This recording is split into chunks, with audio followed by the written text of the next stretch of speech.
Olá, dando sequência ao estudo panorâmico do Novo Testamento, nada cansativo e bem explicadinho, chegamos à terceira carta de João. Esta terceira carta foi endereçada a um cristão chamado Gaio, na cidade de Éfeso, aproximadamente no ano 94. Palavras-chave são acolher, porque tem a ver com hospitalidade. E a segunda carta, verdade. Os versículos-chave: não tenho maior alegria do que esta, a de ouvir que meus filhos andam na verdade. Versículo 4.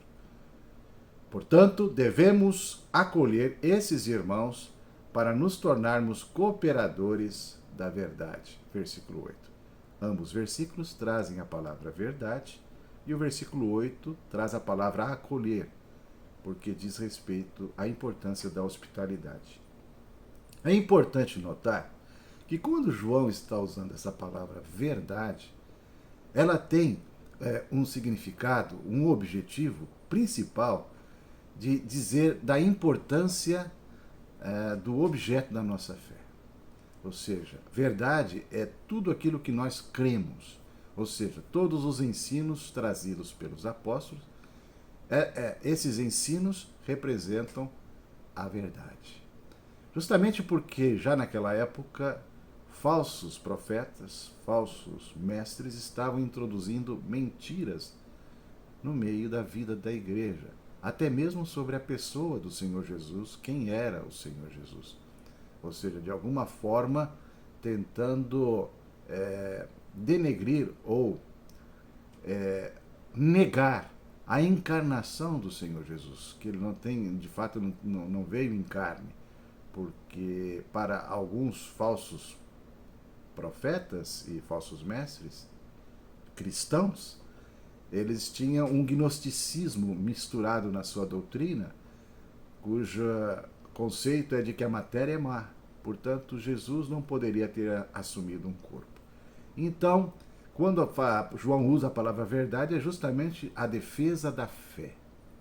Okay? É diferente de Paulo, que quando diz para andar na verdade, ele está falando de andar na pessoa de Jesus. Um exemplo, lá em Colossenses, no capítulo 2, o versículo 6, ele fala sobre andar.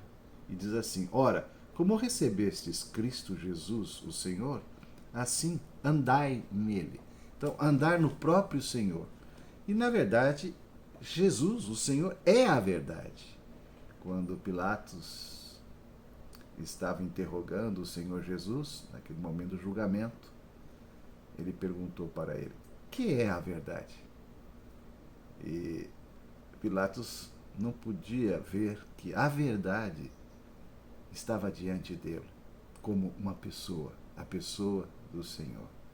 Portanto, o andar de Paulo é um andar de caminhar nele, de ter a Cristo como a nossa vida. E ele é a verdade, nesse sentido, a própria pessoa do Senhor. Mas João, diferentemente, está se referindo ao conteúdo da nossa fé. A segunda e terceira carta se complementam, apresentando vários contrastes.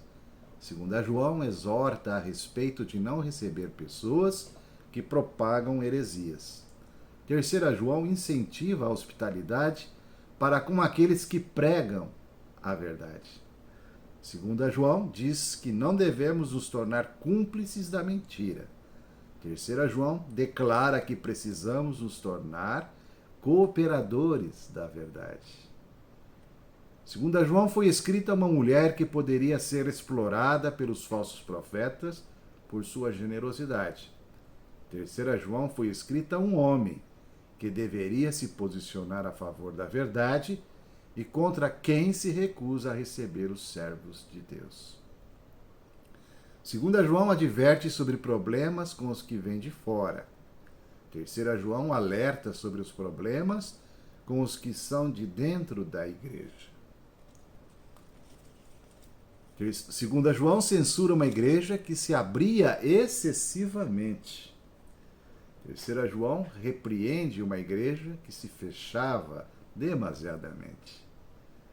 Segunda João deseja restringir a proliferação dos erros doutrinários. Terceira João procura disseminar a proclamação da verdade. Nesta epístola, temos 3 personagens principais. Gaio, generoso e hospitaleiro. Diótrefes, arrogante e não hospitaleiro. Ele era um dos líderes da igreja. E o exemplar, Demétrio. Gaio é o receptor da carta. Possuía recursos financeiros, recebendo vários irmãos em sua casa. Um exemplo de hospitalidade. Diótrefes, mencionado como um mau exemplo, era vaidoso, egoísta e dominador. Sua liderança e controle sobre a igreja eram absolutos. Recusava-se a acolher os servos de Deus. Denegriu, inclusive, o próprio apóstolo. Demétrio, um ministro itinerante rejeitado por Diótrefes. Há muitos testemunhos favoráveis a ele, inclusive de João. As 2 principais mensagens da epístola: a importância da hospitalidade na vida da igreja e os danos causados por um líder autoritário e controlador. Não se esquecendo de que, de pano de fundo, em todas as cartas de João, inclusive nesta, está a importância da defesa da verdade. Para melhor compreender o livro, propomos a seguinte divisão. A primeira parte, o versículo 1, há uma saudação a este cristão Gaio. A segunda parte, dos versículos 2 a 8, o bom exemplo de Gaio. A terceira parte, os versículos 9 a 10, o mau exemplo de Diótrefes. A quarta parte, versículos 11 e 12, o bom testemunho de Demétrio. E a quinta parte, os 2 últimos versículos, 13 a 15, a despedida. Que Deus possa continuar abençoando a sua vida no estudo panorâmico do Novo Testamento.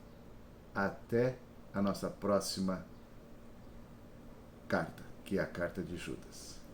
Um abraço.